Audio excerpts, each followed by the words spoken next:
Welcome to Pete and Hannah's Watch List. I'm your host, Pete Mitchell. I'm here with my great co-host, Hannah. Hello, people. Hannah, we're here today for AFI Redux.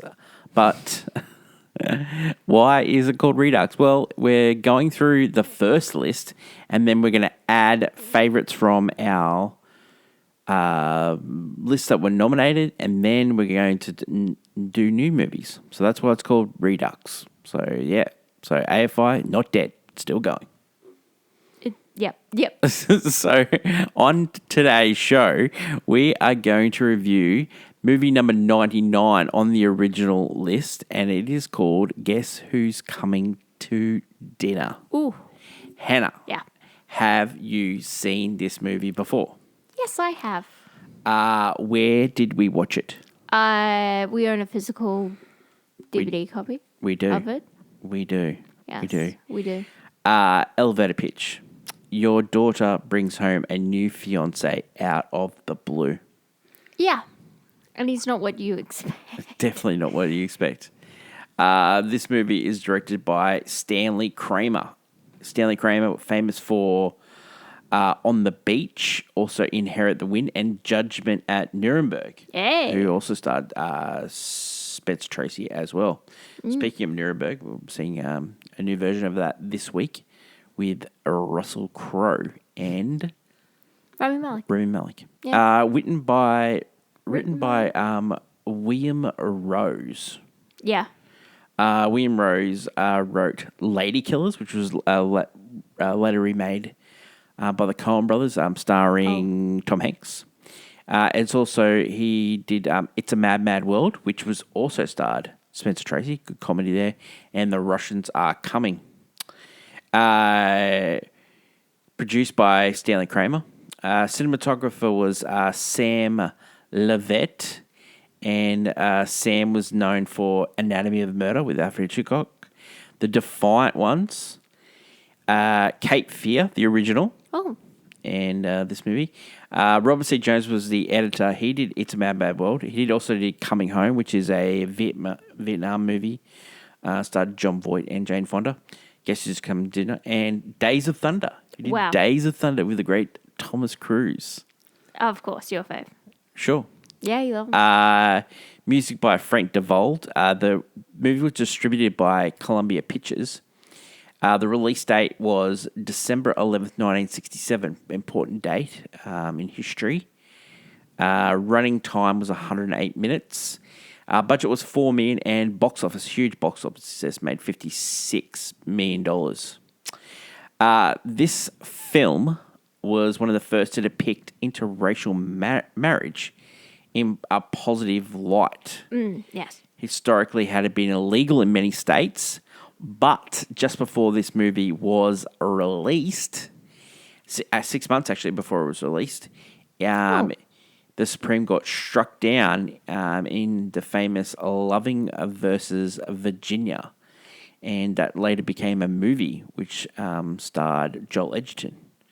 The film was the ninth and final on-screen pairing of Spencer Tracy and Katharine Hepburn. Yep. Tracy was very ill, and but really wanted to work on this film.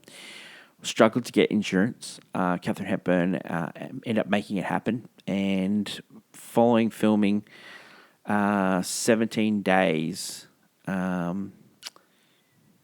he died. Yeah. So Katharine Hepburn never saw the movie finished. It's too painful for her to release. Yeah, no. And she ended up winning an Academy Award for this movie and didn't accept it because, again, it was too painful It was a for her. painful memory, yeah.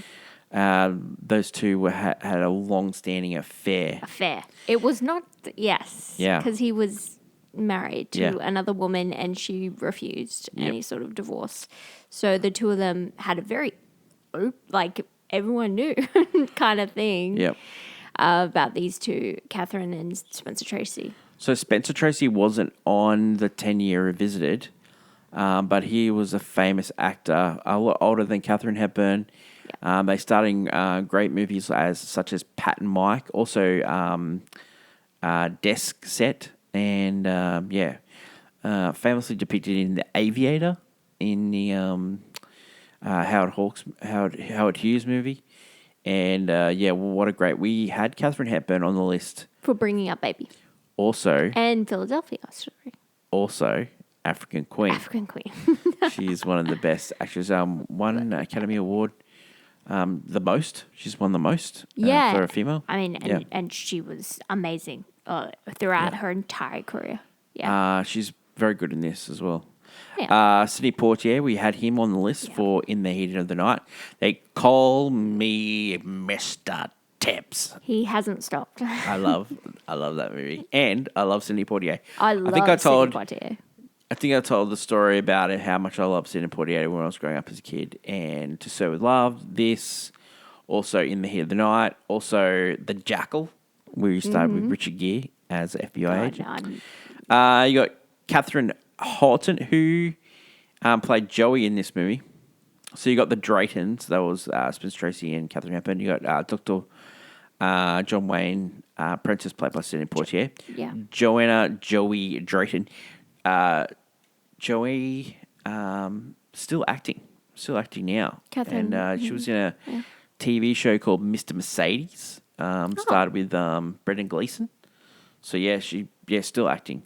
Cecil Kellaway was played Monsieur Mike Ryan. He was in heaps of movies. In a few with Spencer Tracy. They were friends. Bo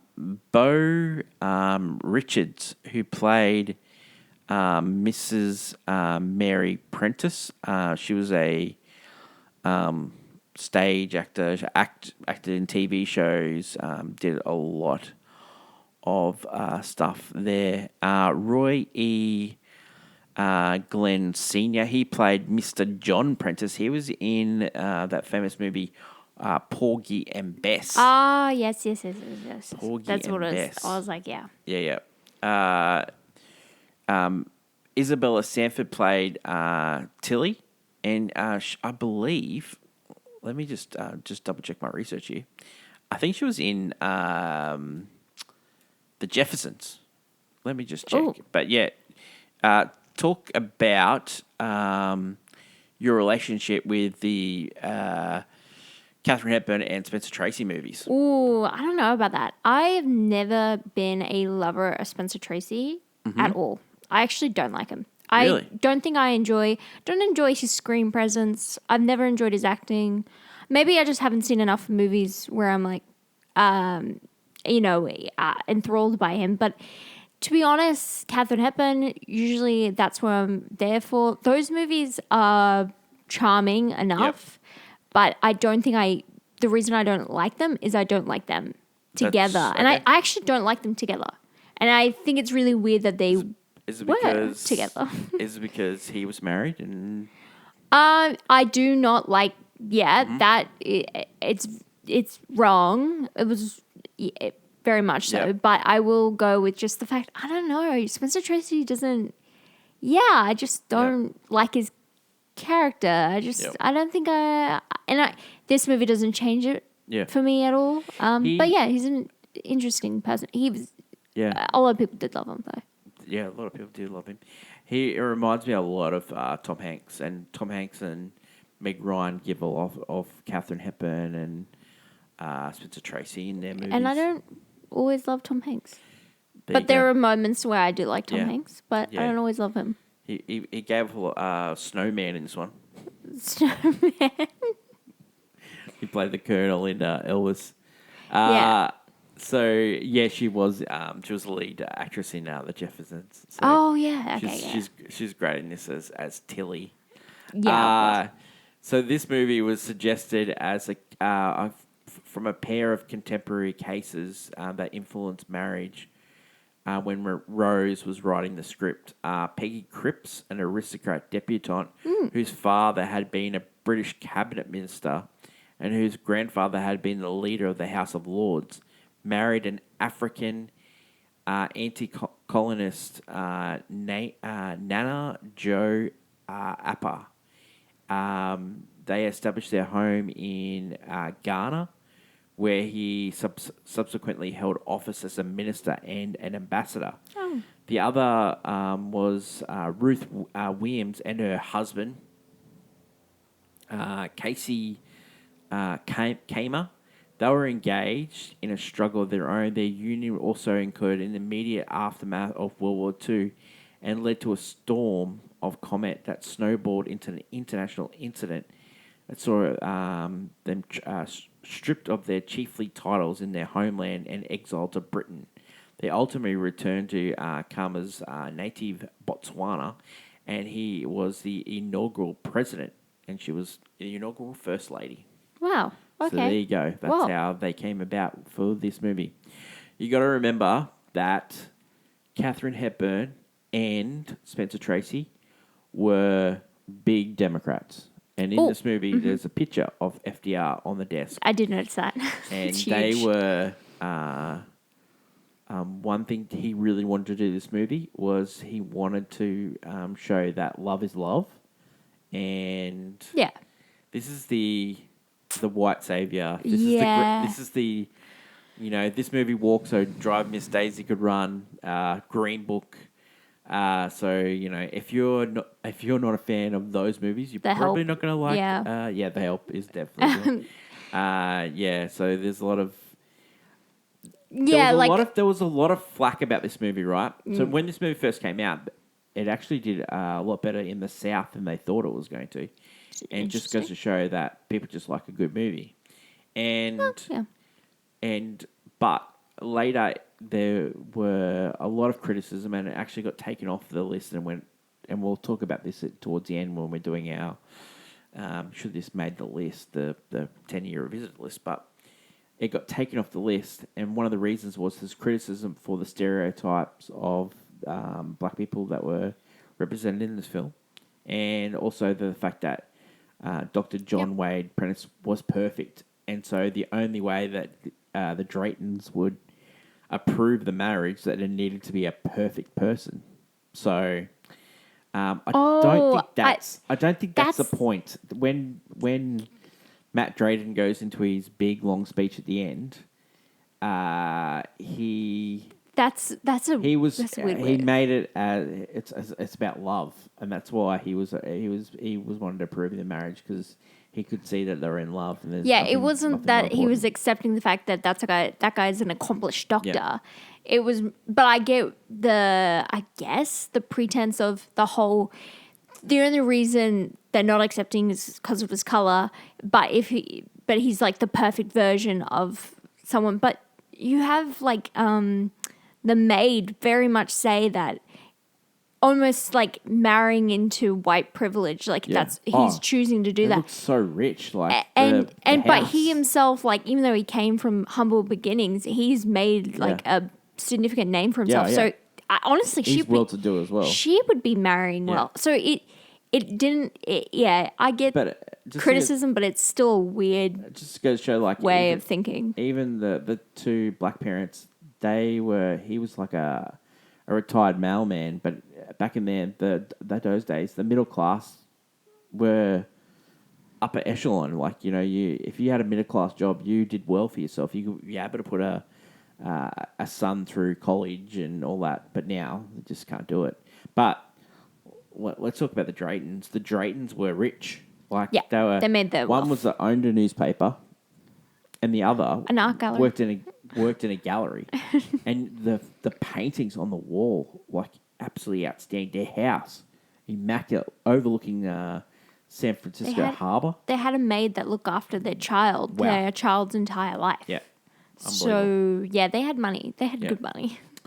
Okay, upon the film's release, one of our favourite critics, Bosley Crowther, praised the performances and the film.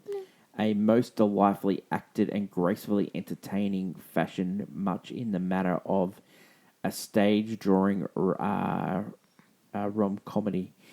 It has a great stage feel about this movie. True, you could just on the deck and into the house and something. Yeah.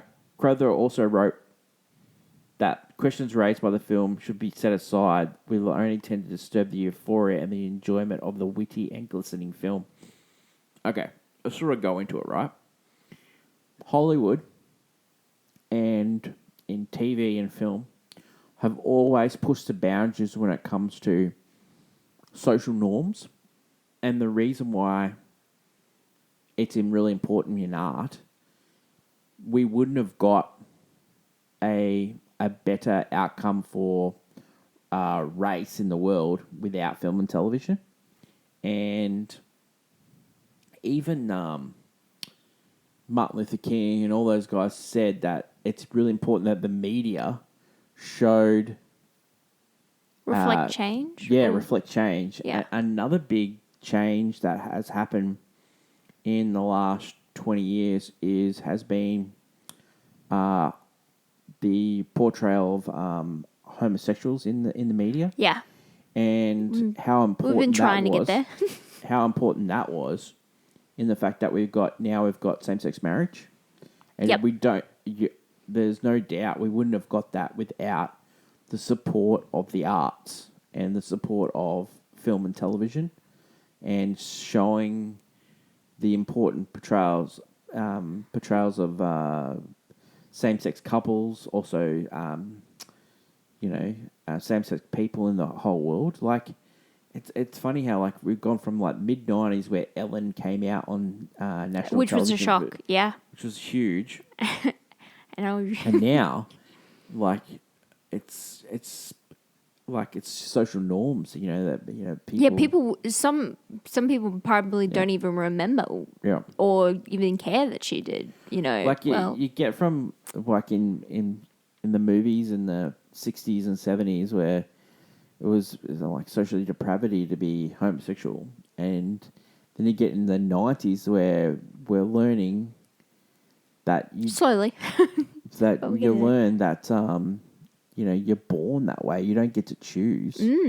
And I'm not saying film and television is perfect. It's definitely not. We've been building. When it's done properly, it does help push along in the conversation. Every little bit helps. And yeah. I really think this movie, like some people say, it did set the. It set set us back. Set it back, but I don't know. I think sometimes seeing the great Spencer Tracy and Katharine Hepburn on the big screen. You never know if it's someone's epiphany where they've realized empathy. You never. Yeah, I know. You never know. Like some people don't. Yeah. Sometimes you have to spoon-fed ideals like this because it actually helps someone who maybe like their whole life they've been raised a certain way, and this like kind of empathy showing it is heavy-handed, no question, no word of a lie. But it's sometimes. Okay. Well, let's talk about the elephant in the room. We are two white kids, like two white people. Yeah, they grew up in Australia, which is questionable. Right, but we don't think of it as a second thought because we grew up with people from all different races. Yeah, sharing. Especially in Australia, we are very lucky that we have. It's not perfect.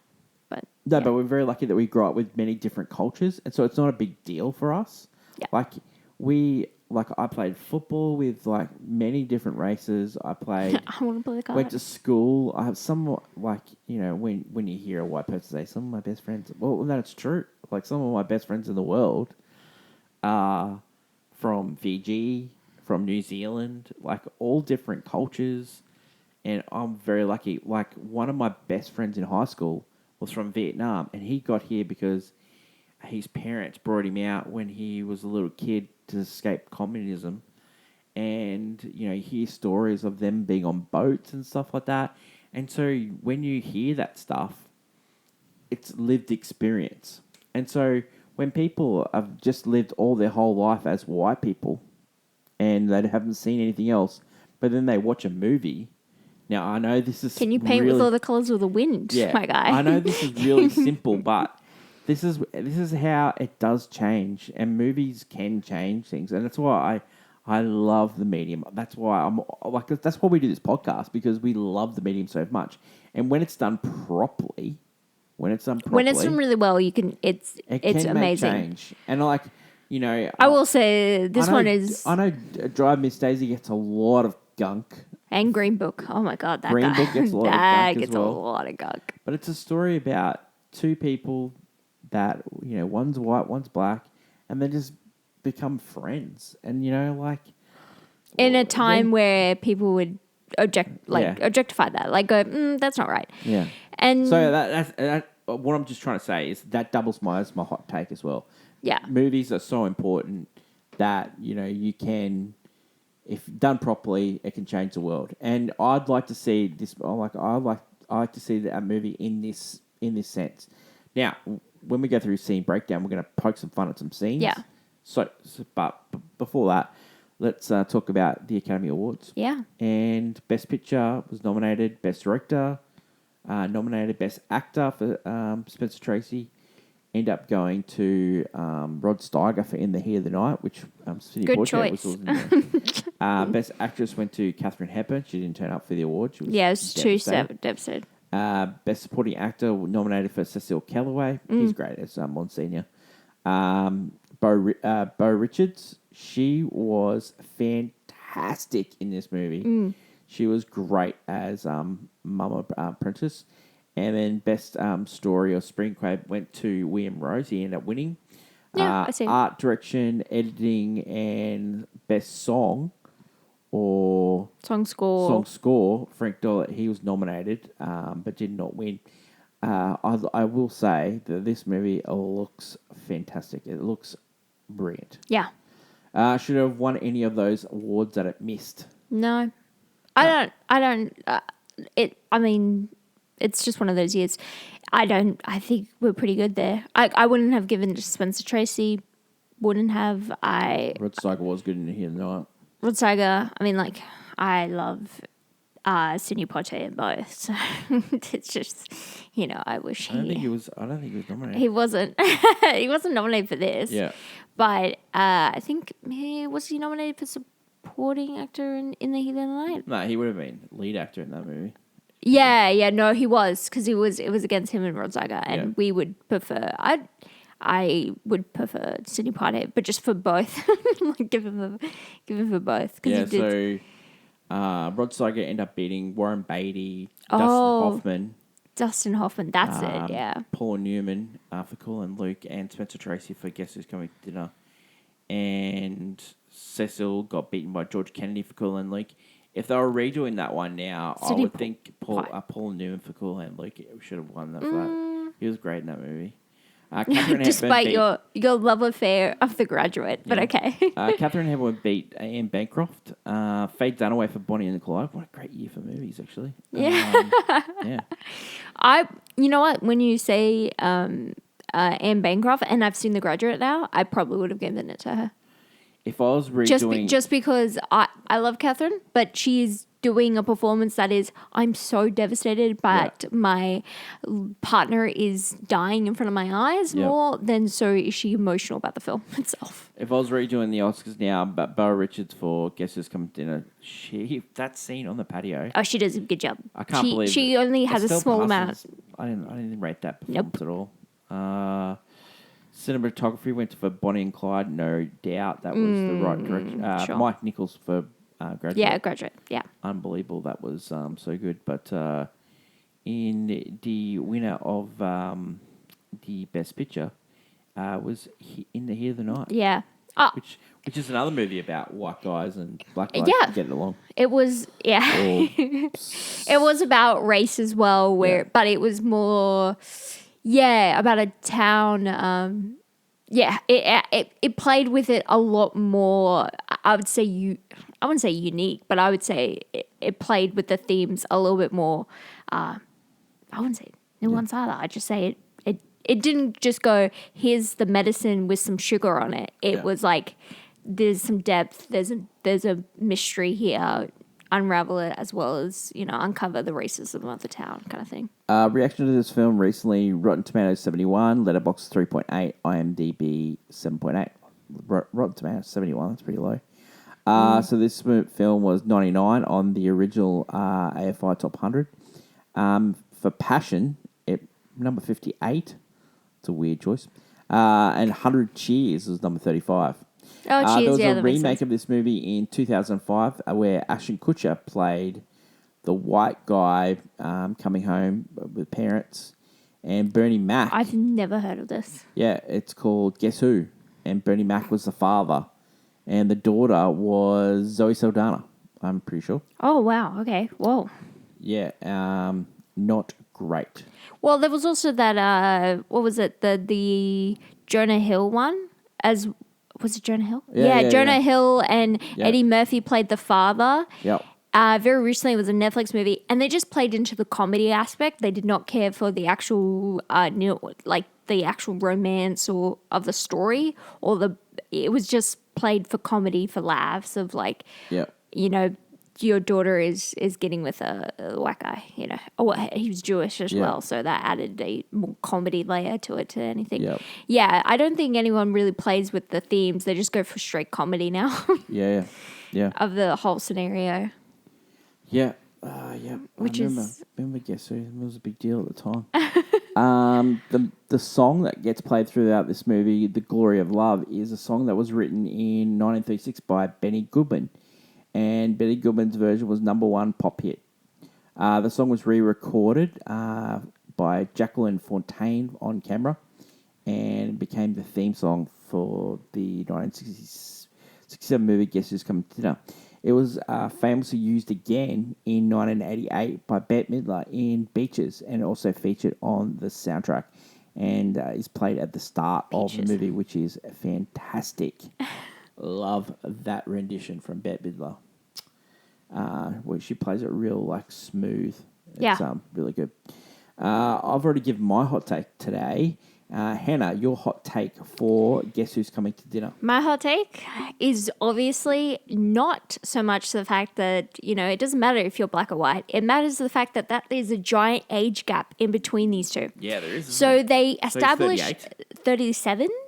They establish he had a first marriage and a child, and Lost in a tragic train lost him accident? tragically 2 years ago or something. No, Oh, it was, 6 years ago. 8. 8 years ago. Yeah, 8 years ago. It was time has lapsed. Yeah, he talks about it with his mum, for the last 8 years, how hard I've gone was it through. 8? Yeah. Yeah. So 8 years. So it's been, and so yeah, she is 23, only 23. She's not 26. She's 23. I will say, back then, she was old to get married. Oh, Yeah. 1967. Yeah. Well, sure, yeah. Yeah, a lot of them got married as soon as they finished college. Yeah, in but 21. with your college, 21 they with finished Bo, college, yeah, I guess so. But to meet a guy in Hawaii for by the way, 10 days, and then be like, I want to marry this There was guy. I will say that this movie's on fast forward. Yeah, their relationship is Has to happen now. has to if it happen all doesn't- the- or nothing. and yeah, it's that's the whole thing that yeah. it's actually really funny because there's a lot of other movies that are you need to slow down, and this one is no, if we don't get married, it's not happening.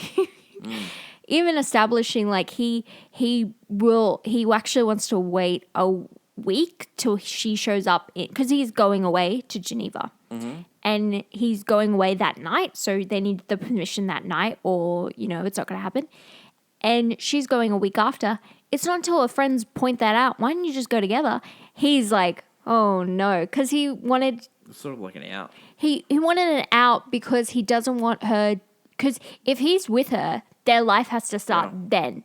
Because It's funny how he's people back then used to care what parents thought. Now they do not care. People that don't but care. that age gap is something that's more noticeable than who they are. Yeah. I would. Well, it'd be frowned upon now. They don't question it at all. They don't question the age gap. They don't question his job or anything. They just question the fact of the color of his skin. Yeah.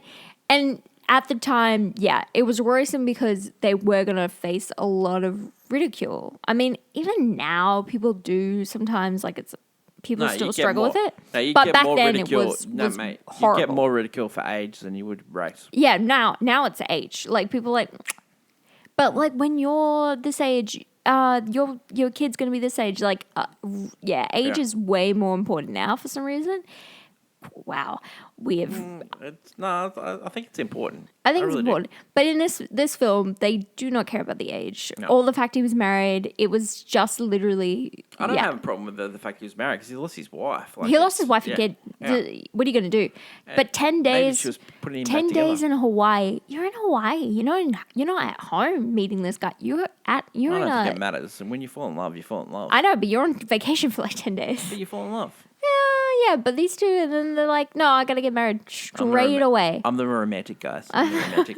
Oh, and I'm honestly like questioning if he's like madly, because she's in love with him. And if I was in her shoes, me too. Oh, no, it's Sidney Poitier.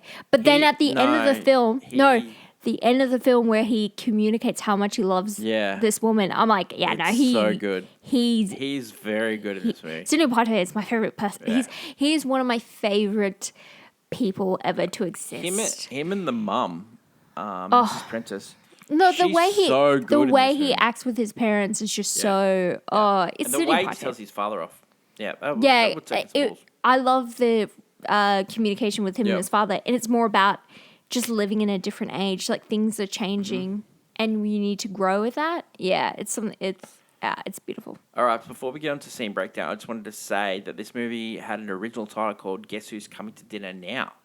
And it was also it was married up with a sarcastic one-liner from Tilly. Who's coming to dinner now? The Reverend Martin Luther King? Well, that was taken out of the film because Martin Luther King was assassinated a few months earlier in 1968 in April 4. But it was later put back in later versions, and it has been preserved in DVD version, and that's what we got when we watched it. Yeah. So there you go. You gotta remember that at the time in the 60s in the US, like we had JFK getting assassinated, we had Martin Luther King getting and there was assassinated. a lot of change we had happening. Malcolm X getting assassinated. We also had Robert F. Kennedy getting assassinated, all happening in the space of 5 years, 5 and a bit years. And a lot of change was happening where, people were, it was wow. Yeah, and guess who's coming to solve all the problems? No, not like Rocky. Not like Rocky 4. It did not solve all the problems. Okay, Hen. Let's go scene breakdown. With the scene breakdown? All right. Actually, like The Graduate, we started in an airport. Was that real plane or was that sort of like Thunderbird's plane? I know. I love when they're fake planes. John and Joanna arrive in San Francisco to meet Joanna's parents. John does express worry that they may not like him. They go to the gallery to go see her mother. They're told that Joanna's mother is probably at home by now by one of the co-workers who are, when the couple leave, look at them kind of disapproving. She is like noticing, I don't think those two should be together. They arrive at Joanna's home. It's a lavish place. What a home. Even with a maid included, who actually, takes Joanna aside and tells her like how unseemly it is because the maid is black and she makes it very clear that a member of her race should not be with her. I love her name. She makes Tilly. Matilda, yeah, and everyone when she gets a stern talking to her there, yeah. They should not be together. John is taking a call with his parents, and he's talking about Joanna, but not expressing who she could be. It's a secret. They want to know, but he won't say anything. Mrs. Drayton does say that he loves her. He does say he loves her. He's very much in love. Mrs. Drayton comes home, and Joanna explains, they've just met and they're deeply, very much in love. Yeah. So when John appears, Mrs. Drayton is shocked. She is open mouth, gaping like a fish. Joanna reveals. Doesn't say anything though. Yeah, she's almost in like quiet, contemplating. She comes around pretty quickly. Yes, that's I would say both the mothers do. It's a real shock to the system. You did point out that Mrs. Prentice, like she was shocked at the airport by the time she got to the Drayton's place. She was on board. Yeah, it's a shock because a lot of time we depict the mother as usually the one against a relationship, Yeah. but Their mums are more conservative. yeah, so it's strange the difference in this movie. Yeah. And so they try. Where was I? You were talking about... John meets. He's Yeah. shocked. Joanna reveals they want to get married. Yeah. And want her parents' blessing. Yeah, this is fast forward. But she was kind of like, I don't really care, but she wants her parents' blessing. The courtship back then is so small. Like, that was just like weeks and then they'd get married. you know? Yeah. They were in such a hurry. Oh, well, yeah, which makes no sense because, I mean, you have modern medicine, you'll survive. You have medicine, you'll survive. Compared to, like, 30 years ago where, it was a little bit more dangerous. What are you talking about? What? Are you As I'm going serious? back in time, it's a little bit more dangerous. I get why you get married quickly. We're in the 60s. They were, Yeah. they were lasting a little bit long. survive, yeah. The priest was in his 70s, babes. Yeah, I know. That's what I'm saying. You don't have to get married so quickly then. I know. That's what I'm trying to say. Oh, I know. That's what I'm saying. They were getting married in 3 weeks. They were rushing. They I were know. rushing. I know. This is what I'm trying to say. Yeah, Mr. Jolton, Mr. Drayton tries to play. She's being quiet while Mr. Drayton arrives, and and they try to play it cool, but he does start to feel kind of uncomfortable, and he leaves, comes back, questions what's going on, and John reveals that they are in a couple together. So he comes in and Tilly, so she's stirring the pot. So when... Yeah, she immediately is so he like, goes, "Oh." something's happened. But then he goes in there and he's sort of like he's meeting John and he's like, "Oh, I'm very glad to meet you. Yeah, everything you're a seems doctor." normal. Oh, yeah. And then he's sort of asking about his job and then he's working in Africa. He's teaching and he's like, "Oh, this is really cool," And then he finds out he's marrying his daughter. Then he's straight at his office. Then he's on the phone to his worker and saying, "I need information on this guy." Like, just the protective parent just kicks in, And then and Mrs. Drayton even goes in to talk to him like what are we gonna do? Yeah. John actually goes and speaks to them alone and tells them that if they don't approve of this relationship, that he won't Which he hasn't told marry her. Joanna. He hasn't Yeah. because, it's not what she would want to hear. But That's he's true. doing it to protect her because he knows they'll face a lot of hardships. Yeah. Having your parents on your side is not one of them. Yeah, you need a have to face. security blanket, and your parents are your security blanket. Yeah. Yeah. It makes sense for him to say that. Oh, it's a very reasonable thing. It actually it's actually very Yeah, important. it's very sensible. Yeah. Yeah, Whereas Joanna does seem quite she's an only child. She's flighty. yeah, she seems all flighty, but she seems very set in her way of what Yeah, she's going to she's an do. only She's kid. in love and she's going to do this. Yeah, Joanna and her mother, go upstairs and take But a moment to discuss how she fell in love. the thing is with Joanna, she's like The interesting thing, she's the daughter of a newspaper guy and a Art gallery. She hasn't lived in the real world. yeah, And but so she doesn't understand that there are actually people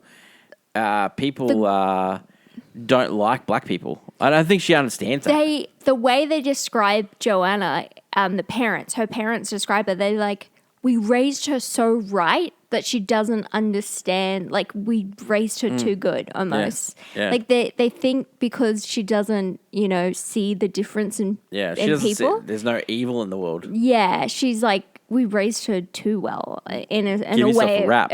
Like they were Yeah. patting themselves on the back, kind of. Yeah. Those two are talking about love, while John and Mr. Drayton discuss the hardships of what their future relationship could look like. Yeah. The children, how they're going to grow up, where they're going to be. Mm-hmm. John actually goes to take a phone call from his parents. Mm-hmm. Joanna sneaks in, Yeah. asks, you should come to dinner. Yeah. John is really worried because his parents also don't know Joanna is white. Tilly's already angry at the stage. Yeah, she's blown up. She was blown up the moment she met John. She was But like, now she's cooking for 4 people instead of she 3. went 4. Now, And then 5 Yeah. when the Monsignor. And then the Monsignor and shows then up. 7. The machinist welcomes the idea of John and Joanna. Yeah. He's straight away into it. And he scores himself an invite to the dinner. And then he's like stirring constantly. He stirs the pot because they're like... Well, they're not even Catholic, but they're just good friends with this guy because they've been on boards and stuff. They've been on boards. They're forward thinking, it's all that. Yeah. So, this is all blowing up. So, Mr. and Mrs. Drayton take a ride into the city. They do. They go get some ice cream. Yeah. Very weird moment of the film, and they unfortunately reverse into... I do not understand that moment of the film. This film is so... He's so scattergun with like what ice cream he liked, and then he says to the girl, "Next time I come, can you remember me?" Like he's being old man right now, not whatever he's supposed to be. He was only 66 when he made this movie, and he looks ancient. Oh yeah, no, because he's a... Well, because he's dying. He's dying. He reverses into a black man's car, and very much like it was. He didn't look. Yeah. Oh, I couldn't see your car because his car's small. It's not a Matchbox car. It's a real car. Basically, this whole scene is like he's actually quite a young guy, and he's yelling at Mr. Drayton for just being an old man. I think he was on the fence about John, but as soon as he ran into that black guy, he was totally not going for the marriage. He's just frustrated because it even brings up like, I've never run into so many. He's like almost like I've never run into so. And Mrs. Drayton the whole time she's just curling in on herself because she's so embarrassed. Yeah. At lunch, friends of Joanna and John say, "You know what? Why don't you go together instead of flying 1 week apart?" Yeah. That makes John a little bit. He's like, "Oh, we got to check with the parents before doing this." This is all coming ahead, and he doesn't know what to think. Yeah. At home, Mr. and Mrs. Drayton are getting ready for the dinner, and they're informed by Joanna that she'll be living with John. So the decision has to be made tonight. Yep. There's no waiting. It makes it harder for Mr. Dalton. Mrs. Dalton seems content to let them go together. Drayton seems content to let them go together. Yeah. And not only that, she then fires her own art gallery manager because she's a bigot, doesn't want anything to do with her. Like they're trying to be more progressive in thinking, and you know what? We're gonna cut ties with anyone who doesn't think that way. But she's so disappointed when Drayton says, we're not gonna. Yeah, he's very much at this time in the afternoon. He's very much. It's not gonna happen. Yeah, like it. I don't want this. Yeah, and it's really sad. But John and Joanna pick up John's parents at the airport, and the shock on the father's face. The shock on their face. Mate, meeting Joanna. He's catching flies with them. They seem they were like very quiet in the car. Joanna's like trying to make all content. She's and happy. John's like, "Oh, what is going on here? We're in so much trouble." She's contently happy, and he's like, "Oh, this is not going to go well." I've been in some awkward car trips of mine. That's top 5. The Monsignor arrives at the house, and he like goes upstairs, and he's pours just himself a drink first. Oh yeah, he's drinking the entire time. He's poking the bear at Mr. Drayton. Yeah, and he's almost like kind of weirded out, like he's thinking. It's a really fun scene because he pulls his sock, then pulls out a whole bit of socks. Yeah, his frustration. Tie rack, and then all the ties fall on the ground bar one. Yeah. It's just a funny He's scene. like, he's so frustrated about what's happening. And then the Monsignor's kind of like, why are you? Like, you've always been for this kind of thing. And now your daughter wants... Mate, like, it's time for you to walk the walk, basically. Yeah. You've been talking the talk all these years. Like, he blows up because he's like, And he does the classic thing where he says, I haven't got a problem with the guy, but my problem is... they're gonna go through so much adversity, and I don't want that for both of them. He doesn't want it. Yeah, like he doesn't want it not only for his daughter, but he doesn't want it for John as well. And he's yelling at the Monsignor because you don't get it. It's not your daughter. Like you've never had a daughter before. You know? Yeah. So John's parents arrive, and immediately he and Mr. Prentice and Mr. Drayton actually understand one another and go and discuss in the study. I love the fact when he comes down and he's just straight away into hosting mode. You know, like, oh, you can go out there. Fly? So good. Yeah. Yeah, and then how do you feel about it? Yeah, And yeah, immediately, yeah. While Like kindred spirits. while Yeah. the mothers actually go out onto the terrace, What and they're does on the same page. What does Mr. Prentice say? He says, "You be stupid. You're crazy for letting this happen." Yeah. You know, you're the one that's got a girl here. You're the one that's got to put a stop to it. I know. Yeah. They're both, Yeah. very set in their ways about this whole relationship. Whereas the mothers are so on board because they Yeah. see that their children Oh, that's love each other. It's all about love. They love each other, and that's what's No going to keep them practicality together. well. Yeah. You know, the next scene where Mr. Drayton talks to Mrs. Prentice. Yep. That is one of my favorite scenes in the Yeah. movie. Like, you know, you're so old that you don't remember what love was. Yep. And you don't remember how much you loved your wife. And that's what flipped a switch in Drayton. He later says that in the... Yeah, he says that in the speech because it yeah, actually it is is such so a important. great scene. And like Boa Richards there, she's brilliant in She that does scene. that perfect scene. Just absolutely brilliant in that That scene. scene and also the scene coming up. Yep. John actually goes into the study with his father, and they go back and forth, and it's just a row between the yeah. two. Like Yeah. his father doesn't want this disrespect, but he's trying to get him to understand that there's differences now. Yeah, yeah. That things are changing, and that he Well, loves and he doesn't this see girl. himself as a coloured man. He Yeah, sees he's himself as just a man and that's in that's- love with a girl. Yeah, Yeah. and he's not felt this. It's just one of those. The way Sidney Poitier goes from anger to happiness so quickly. Oh my God. Yeah. It's just like it's really good. And because when you are in a fight with somebody and you are yelling and then suddenly someone says something The and then the emotion in your face changes, it can be just the like empathy. it's light and day. It's so quick that you can change, and he does that so good, like without missing a beat. He's very good in this movie. Yeah. It's so good. And then even when he goes and tells his mother how much he loves Joanna and how he's never, how he's struggled. He thought he'd never find this love again. And the mum gives a little, so- you're not going to get past Drayton, but Mrs. Drayton, she's all for it. So maybe you can sort of be together. Yeah.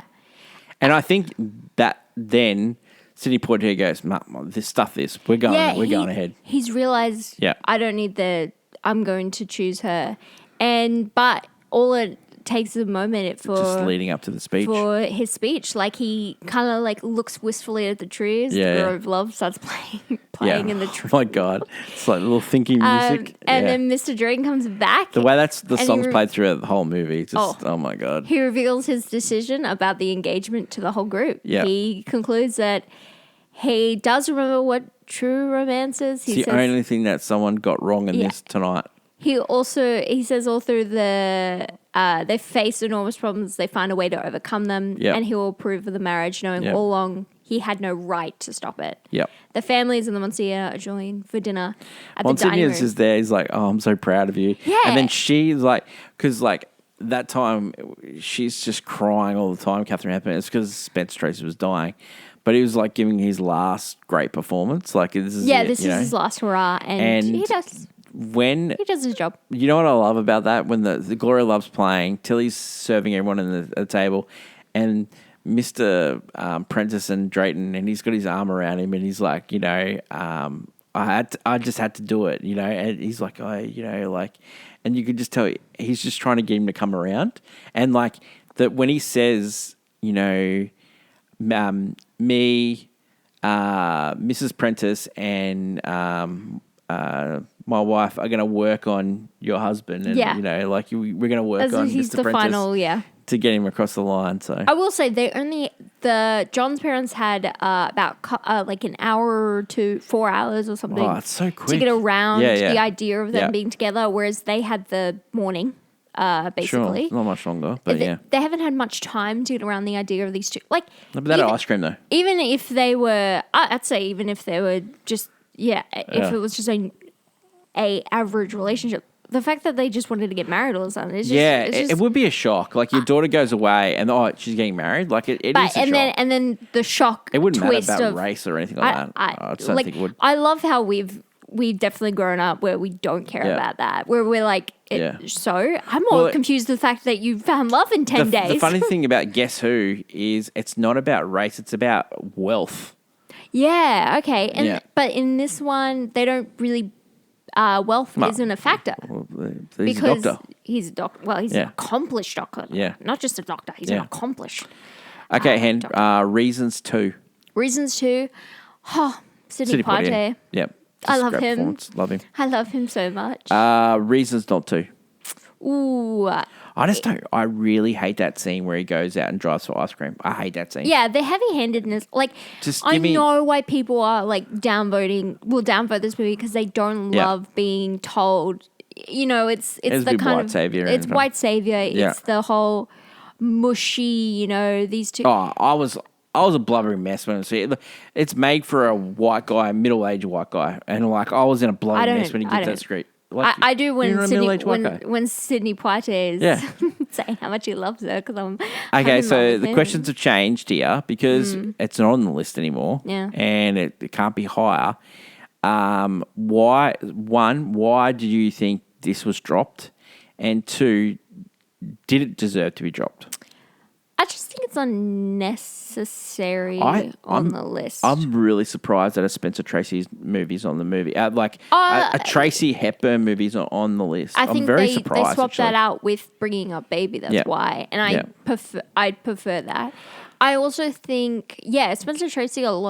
It's weird. He's had a lot of filmography. None Yeah. of it's made it to the list. Yeah. But also we're lucky enough. There's like a few films on not many, but they do tackle racism. Yeah. Like look at And they're not text racism. Does that, which came out in the same year and does a better job. And Do It. Do So- the Right Thing does an amazing job. Yeah, should have at been it. way higher. We It's- had it in the top 10. Yeah, so that does an amazing job at it. Yeah. And that's what I'm saying. We unfortunately, this helped, maybe someone and a lot of other people accept or, Yep. get closer.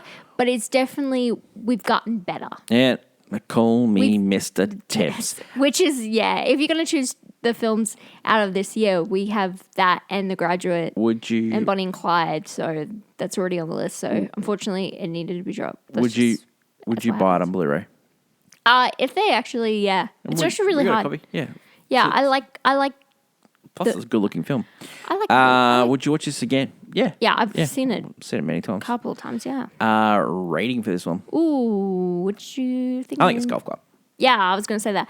It doesn't break any Yeah, it's fine. boundaries. It's just like it's fine. delightful. Yeah. I like rewatching it for would've- Sidney Poitier. I would So. have cut a lot of it out of it. Yeah. You'd cut that ice cream scene. Yeah. about- It wouldn't be the only thing What I'd about cut out. the random scene of the kids dancing, and then you Yeah. have Sidney Poitier talking to Spencer Tracy about, about dancing, and it's like, What, why it's weird for white What? people to dance because it's not their music, and Yeah, I was like, 100%. true, but also Weird this is a scene. weird conversation. Weird scene. Weird scene. It's a weird scene. That's it for today's show. Next week on AFI Redux, The Redux. it's A Place in the Sun, starring Montgomery Clift and Elizabeth Taylor. Yeah. That should be good. Taylor. This week on the channel. Yes. Don't forget to like, follow, and subscribe. That's true. We have What's Next, a show where we'll help you figure out what to watch next. And we reviewed... What do we review? What did we review this week? We reviewed Zootopia 2. Yeah, Zootopia 2. also And, took and, Wake Dead Up, Dead Men. Man. And Wake Up Dead Men. Wake Up Dead. I keep thinking it's Dead Men Tell No Yeah. Tales, but that's Classic. That's Pirates. And of the then Caribbean. tomorrow is movie news where we'll preview Eternity and also FNAF 2. Yep. FNAF 2. And then on Friday's program, it's what we watched and what we missed, what we tell you and we'll miss in the month of November. So Yeah. What we liked, what we still didn't like. plenty to go on the channel. Don't forget to like, follow, and subscribe. Leave a comment below or email us at peteandhannahswatchlist@gmail.com. That is my lovely co-host, Hannah. Long live cinema. And until we meet again, it's bye for now.